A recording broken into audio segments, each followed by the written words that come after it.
Здравейте, шампиончета! Здравейте и добре дошли в новото видео на Drag Racing Street. Така, днес ще говорим за Team Competition и това, че аз успях да вдигна челен ранг за по-малко от 4 дена. Както виждате, сега ще си извинете. Сега ще ви покажа.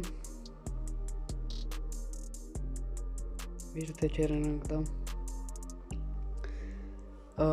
Това, което ми се сигурно сега на вас ще ви е интересно, ако ми се паднат кутиите, просто ще ви пусна един видеоклип и ако изследите, след това ще коментираме, ще ви кажа как успях да стигна, ще ви дам настройки, с която успях да стигна до черен ранг без проблем. И да, като цяло ще направя всичко възможно да може да ви помогна и вие да стигнете черен ранг. Просто гледайте видеото.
Мисля, че видяхте вече какво ми се падна. Направо да ви го покажа. Виждате Q-Stock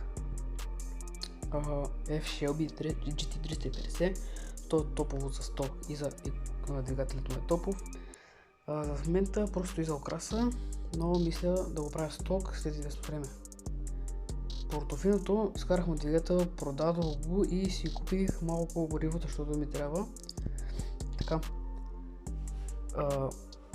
Как успях да стигна? Успях да стигна с ето тази кола. Тази кола тук на 500 Stage. Ще ви покажа настройките. Ако искате да видите билда, може да видите в друго видео, което съм качил на билда му. И да, направо ви показвам настройките.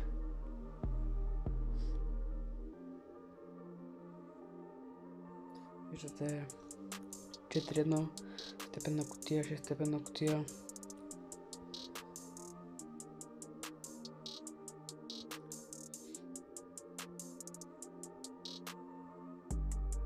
Да, цяло това е нещата.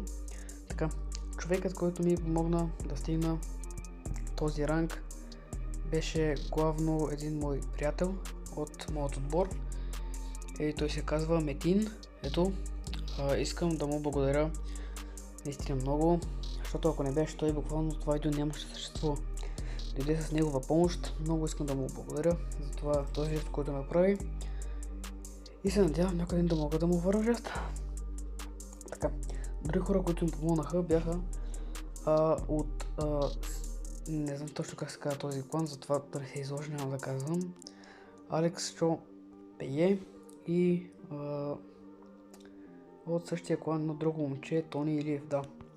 Това бяха хората, които също ми помагаха, които успях да открия в един Discord канал за Team Competition. Ще оставя линк долу в описанието на този клип и линк към главният сървър на комьюнитито. Така, надявам се това видео да ви е помогнало. Чао и нови срещи!